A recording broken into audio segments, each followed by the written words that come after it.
আসসালামু আলাইকুম সম্মানিত সকল ভিউয়ার সবাইকে শুভেচ্ছা জানাচ্ছি ফরেক্স এক্সপ্লান ইউটিউব চ্যানেল থেকে আপনাদের সাথে এখন যে বিষয়টি নিয়ে আলোচনা করব সেটি হচ্ছে আমরা যারা মোবাইলে ট্রেড করি তো মোবাইলে আমরা ট্রেড করার সময় আমাদের কিছু ইন্ডিকেটরের প্রয়োজন আছে।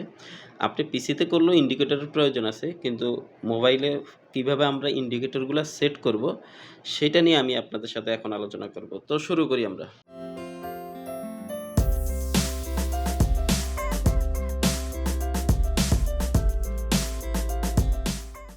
আচ্ছা, তো এখন আপনাদের সাথে যে বিষয়টি নিয়ে আলোচনা করব সেটি হচ্ছে কিভাবে আমরা আ ইন্ডিকেটরগুলো এখানে নিয়ে আসবো বা এই ভিউ করব।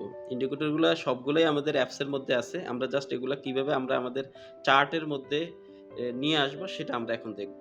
তো এই চার্টের মধ্যে নিয়ে আসার জন্য আপনাদেরকে আমি বলব যে এই যে এই জায়গাটা আপনারা ফার্স্ট টাচ দিবেন। অনেকটা এন এর মতো দেখতে। এই জায়গাটা আপনারা টাচ দিবেন। টাচ দেওয়ার পরে দেখেন এখানে চলে আসছে আপনার মেইন চার্ট। এই মেইন চার্টের সাথে এখানে দেখেন লেখা আছে অ্যাপ প্লাস। এই অ্যাপ প্লাসে ক্লিক দিলেই আপনি ইন্ডিকেটরগুলো দেখতে পারবেন। দেখেন এখানে অনেক ইন্ডিকেটর আছে। আপনি এইখানে ট্রেড করার জন্য অনেক ইন্ডিকেটর আপনি ব্যবহার করতে পারেন।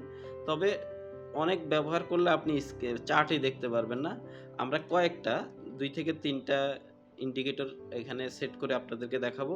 আশা করি এই ২ থেকে ৩ টা ইন্ডিকেটর আপনারা যদি ব্যবহার করেন, এতে আপনারা মার্কেটটাকে প্রাথমিক অবস্থা আপনারা বুঝতে পারবেন। আর ট্রেড করতে, করতে আপনারা পরবর্তীতে অ্যাডভান্স বিষয়গুলো আস্তে, আস্তে আপনারা নিজেরাও বুঝতে পারবেন। তো আমরা এখন যে যেই ইন্ডিকেটরটা এখানে নিয়ে আসবো সেটা হচ্ছে ফার্স্টে আমরা নিয়ে আসবো হচ্ছে মুভিং এভারেজ। এই যে এটা দেখতেছেন আপনারা উপর থেকে এটা ৪ নম্বর আছে মুভিং এভারেজ। এই মুভিং এভারেজে আমরা টাচ দিলাম। মুভিং এভারেজে যখন আমরা টাচ দিছি দেখেন এখানে পিরিয়ড অনেক জায়গায় অনেক সময় ১০ থাকে। মানে যেটাই থাকুক না কেন, আপনি নতুন হিসাবে আপনি এত বড় পিরিয়ড ব্যবহার করার দরকার নেই। আপনি এটা ব্যবহার করবেন হচ্ছে মাত্র ১৪ টা ক্যান্ডেল দিবেন বা ১৪ টা পিরিয়ড দিবেন আপনারা ১৪।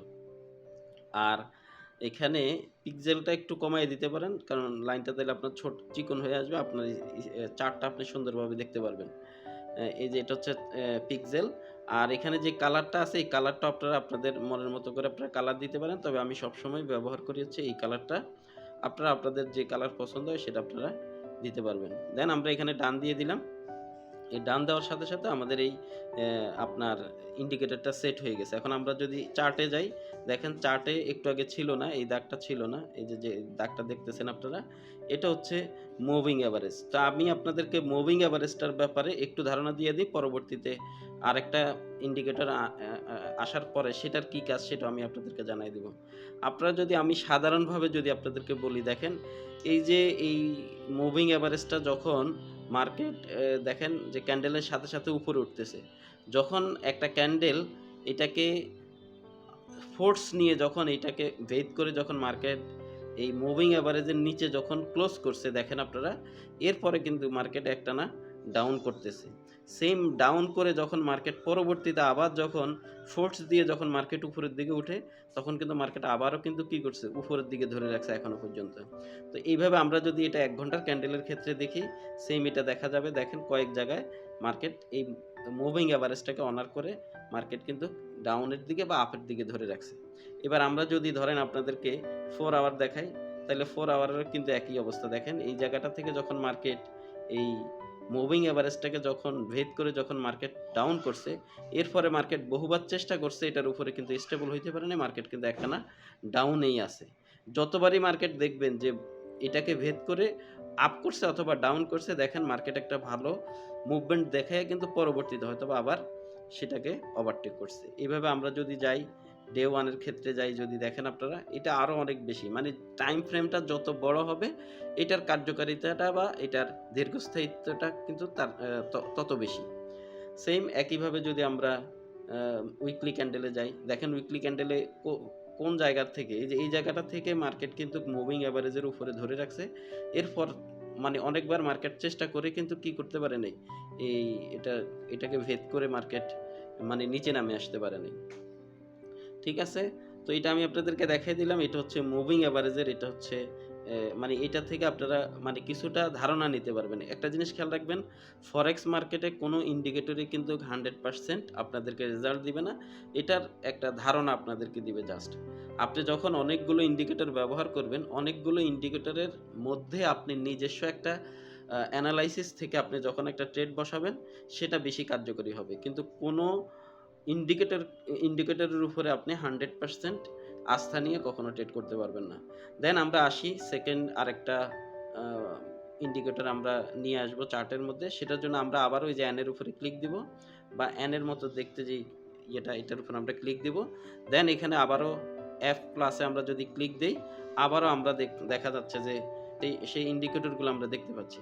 তো সেই ইন্ডিকেটরগুলোর মধ্যে এখন আমরা একদম লাস্টে চলে আসবো। লাস্টে আসার পরে দেখেন নিচ থেকে ৩ নম্বরে এটা হচ্ছে ফ্যাক্টলস। এই ফ্যাক্টলসটা আমরা এখন সেটিং করব। এই ফ্যাক্টলসটার মধ্যে আপনার অত বেশি কিছু নাই। এখানে আপনার মনের মতো করে আপনি একটা কালার দিয়ে দিবেন। এখানে একটা কালার দেখা যাচ্ছে। আচ্ছা এটাই থাক কালার। আমরা এটা ডান দিয়ে দিব। ফ্যাক্টলের ভিতরে অত সেটিংসের কিছু নাই। তো ফ্যাক্টলসটা হচ্ছে কি দেখেন, ফ্যাক্টলসটা হচ্ছে এই যে দেখতেছেন আপনারা তীরের মতো এটা হচ্ছে মূলত ফ্যাক্টলস। ফ্যাক্টলস ছাড়াও এরকম দেখেন অনেকগুলো ক্যান্ডেল আছে যেগুলোর মাথায় এই ফ্যাক্টলসটা নাই। আবার থাকলেও যেমন এইখানে একটা ফ্যাক্টলস তৈরি হয়েছিল, এইটা ৩য় নম্বর ক্যান্ডেল যখন এটাকে ভেদ করে চলে গেছে ফ্যাক্টলসটা ভেঙে গেছে। ঠিক আছে? তো এইটার মানেই হচ্ছে যেমন ধরেন এই ফ্যাক্টলসটা হচ্ছে কি, এটা হচ্ছে যে আপনাদেরকে যদি বলি ধরেন এই আমরা এখানে স্কেল দিয়ে দেখলাম দেখেন এই জায়গা বরাবর একটা ফ্যাক্টলস দেখা যাচ্ছে। ঠিক তার কাছাকাছি এই জায়গা বরাবর আরেকটা ফ্যাক্টলস আছে। মানে এখানে যখন একটা ফ্যাক্টলস ছিল, মার্কেট পরবর্তীবার এখানেও যদি আপনারা দেখেন যে এই জায়গায় মার্কেট একটু উপরে উঠলেও মার্কেট কিন্তু পরবর্তী ক্যান্ডেলটা কিন্তু ডাউন করছিল। আপনারা যদি দেখেন এই ফ্যাক্টলসের এটা অনেকটা আপনার স্টপেজের মতো। যে ধরেন আপনার যদি আমরা যদি দেখি যে গাড়ি থামার বিভিন্ন জায়গা আছে। ঠিক ফ্যাক্টলসটা হচ্ছে ঐরকম যে মার্কেট যখন ফ্যাক্টলের কাছে আসবে তখন গাড়ি সেখান থেকে মার্কেট একটা ব্রেক দিবে। এই ফ্যাক্টলের মাধ্যমে আপনারা অনেক সময়ই যেমন এইখানে একটা ভালো উইক তৈরি করে সেটার মাথায় যখন একটা ফ্যাক্টলস তৈরি করছে, মার্কেট কিন্তু পরবর্তীতে ভালো একটা ডাউন করছে। আপনারা দেখেন যতগুলো জায়গায় উইকলি ক্যান্ডেলের বিশেষ করে যেমন এই জায়গাটা এখন দেখেন উইকলি ক্যান্ডেলের এই জায়গাটায় একটা ফ্যাক্টলস ছিল।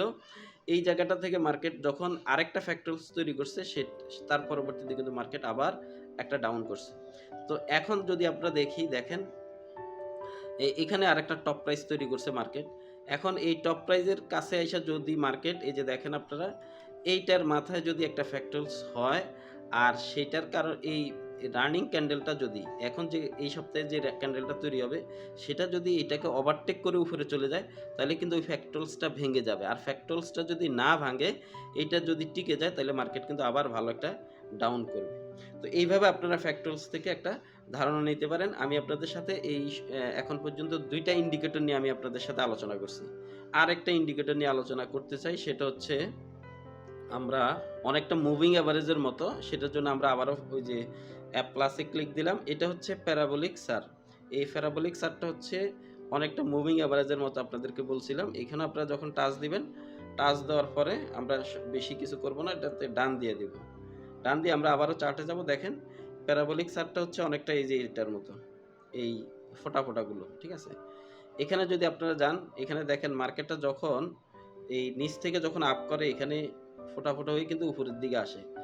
এখানে আইসা মার্কেট যখন একটা হয় এটাকে বলা হয় আপনার মিক্স মার্কেট। মানে একই জায়গায় মার্কেট যখন ঘোরাঘুরি করে যেখান থেকে মার্কেট ডাউন করছে সেখানে আপনার উপর থেকে ফোঁটা তৈরি হয়েছে, আবার যখন নিচ থেকে আপ করছে মার্কেট সেখান থেকেও ফোঁটা তৈরি হয়েছে। তো এটার মাধ্যমে আপনারা একটা ধারণা নিতে পারেন।